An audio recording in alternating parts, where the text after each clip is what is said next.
What's up, everyone? So this is going to be another market overview video where I cover my recap on the market from the past week and where I see the market going in the next coming days to the near future.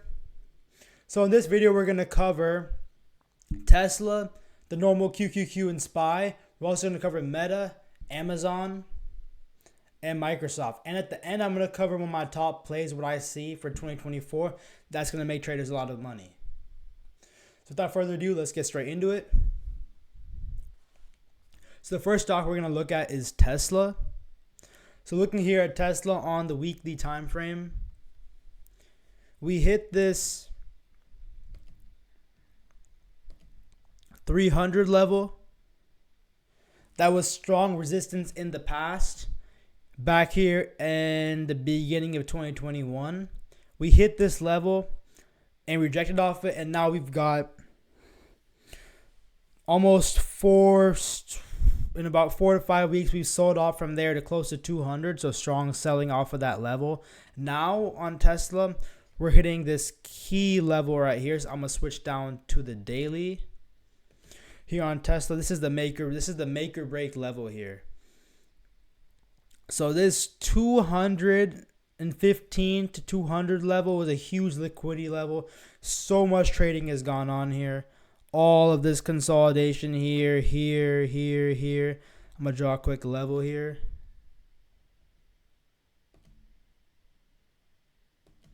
So much trading has gone on here. And this level could honestly be stretched a little bit further down. This entire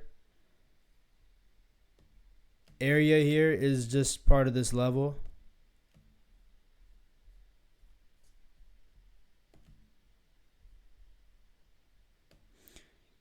So we're saying once again, this is the make or break level here for Tesla.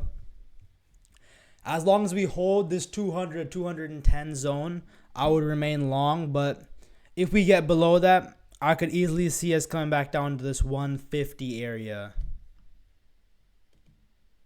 right here. But now moving to the smaller time frames, going to like say the hourly, we hit this area. I mean, it's obviously super strong support. I can make the zone small. This will be a lot smaller for the shorter term. Right here. So we obviously hit it. We had some consolidation here. Market showed some strength on today, which was Friday. We opened low. We moved up into the close. We closed flat. So this is going to be one of my top watches for next week. I could see us bounce. If the market shows strength, I could see us bouncing up to about, I would say, 230. But if we show weakness and we break down from this level, I could easily see us going to this 150 zone in like a month or two pretty soon. So yeah, that's what I see with Tesla. Now moving on to the normal stuff, we're going to look at SPY. So last week I was short on this. We hit this key. Let's move back to the daily. So the last video we were at this key level right here, and we bounced off it and we broke down. So that's exactly what I wanted to see. We broke down, and now we've come to one more support level right here. The support level around 430, and we had a strong move off of here. So we had the low open, we moved up into the close and closed flat. So it was a big green candle came in here. So now what I'm watching for, depending on next week, the strength, I could see us easily consolidating at this area, or I could see us breaking down depending on, I feel like this now has come time for a bounce, because we've seen strong selling basically off these highs right here, 459, about 7% down. So I think it might be time for a short-term bounce. We could short-term bounce back up to 440, and that would put in then a lower high. And then I can see us coming back down eventually to the 410 zone that I want to see. But first, 420 should come soon. So yeah, not much going on in SPY, just the strong selling. I thought we could consolidate here before we break down lower. Now moving on to the next one, QQQ. Again, we were at the strong support in the last video, and we broke down again. I will still be watching for further downside here. I really want to see this gap get taken out here at 332. So this is my top watch here, this gap. But until right now we're at another level here. We broke down below that and we moved back up. We closed at above the level. This is another level super strong support. So this is going to be really strong next week, and I want to see us get below this to remain short. We could also easily bounce back up, retest that previous support that's now flipped to resistance at around in the 360s before moving down further. So short term, if we show strength, looking for 360, 365, and then weakness below this level, looking down for the 340s, and then below that, the 330 gap. Now moving on to Meta. Yeah, so Meta, moving to the weekly. This name has moved up like crazy off the low, similar to Nvidia style move. It went from about the high 80s all the way up to 330, 320.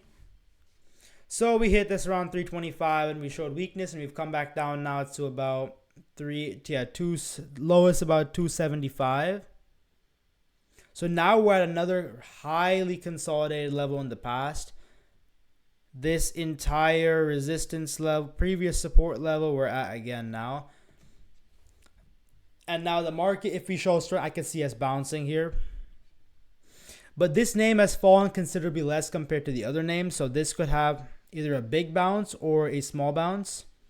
Obviously, the trigger for longs, I would say, is above previous high. I could see us, if we break above this previous high right here, I would see us going past all-time highs. But for now, this level is key on Meta. We get below it, I could see us easily to 240, 245, below 245, the 230s. This may moved up really fast, so that's what I'm watching for. I'm not a big fan of trading this name personally, but a lot of people do, so I wanted to cover it. Not too much to see here, though, at another key level. Now moving on to Amazon. Yeah, so here on Amazon, going to the weekly right here. Obviously, this level is pretty strong. We saw lots of traps going on right here. Lots of long wick candles closing above here. So strong support here around 130. And then also strong resistance in this area right here. Bit of rejection over here. And then a rejection again right here. So now what I would like to see us do next week, I want to see us first test this 130 level, and then I can see us bouncing back up. A potential bounce could go up to 136, or if we hold up here, we could easily go back up and test that 140 level again. But this is another one trapped in consolidation. I wouldn't short this name unless we get a rejection up here again, or we get below this strong level. This strong level is held since the beginning of June, so this is another key level. Below this level, the next support should be around 120. Yeah, around 120 to 122. But this is another one switching down to the daily. Pretty range bound. Super strong support over here. And then resistance up here. Also some smaller resistance over there. But yeah, not much on this name. Want to see us get up here for shorts or get below here for shorts. Retest here for longs. A break above here for longs. And then obviously a break above previous highs can be a trigger for longs to get up to maybe 169, 170. All right, so now moving on to Microsoft. So Microsoft now on the weekly. Post earnings, we had that blow off top over here at the new all-time highs, 367s. That's another level to watch. When we've had 1, 2, 3, 4, 5 straight weeks of selling. And now we're approaching another previous support level that was available in 2022. So the support right here. So we're retesting this. This is another area for potential bounce. another fast mover. So a potential bounce, I think, could lead to more consolidation if we move higher, maybe around this 325 to 330 here. Lots of consolidation happened here. Chop at all-time highs in 2021, early 2022, and then obviously chop over here before we broke higher and then made that blow off top. So Microsoft, yeah, super key support here. Switching down to the daily. I would not look, this candle right here looks like a trigger for longs here. These, I would say longs could take us up to about this level right here. And I would only look for shorts below this level. So below shorts, below this level shorts, I would look for this gap fill right here. At about 280. Yeah, 280 to about 292. So yeah, that's basically what I'm watching for on Microsoft. Now to cover the final stock that I'm going to cover today. My top play for 2024 that I've gone over on Twitter. If you want to check out my Twitter, I'll keep a link below for it. I have a thread on this where I explain all my thesis and exactly what to do. So we're going to look at my play here is TLT. So this is the 20 to 30 year treasury bond ETF that has been getting beat down lately because the bond yields have been rising. So my whole thesis for this long trade is that I do not think the Federal Reserve can sustain rates at these levels. The interest payments are too high. So my whole thesis is in 2024, rate cuts are going to happen. And when rate cuts happen, this is going to take off. Also, lots of people right now are short bonds. So it's not that talked about either. So I think it's a very good time to get into this. But yeah, this is a great loading zone. It's a multi-year support here. Let's go to if you go to the monthly, we can say this was also a highly traded level back over here, and then a big support right here. So I'm personally gonna buy a lot of this here. I think this is best trade for me 2024. And yeah, that basically brings us to the end of this video. If you like the video, make sure to subscribe to the channel and drop a like on this video. Make sure to follow my Twitter too. If you follow my Twitter, you're going to make more money. And yeah, if you guys like these type of videos, let me know. I'll make more of these. I'm going to cover different stocks every week. I'm thinking about covering the AI trade next week. So NVIDIA, AMD, C3.ai, Upstart, all these names that sort of meme stocks that went up a lot. But yeah, until then, I'll see you guys in the next one.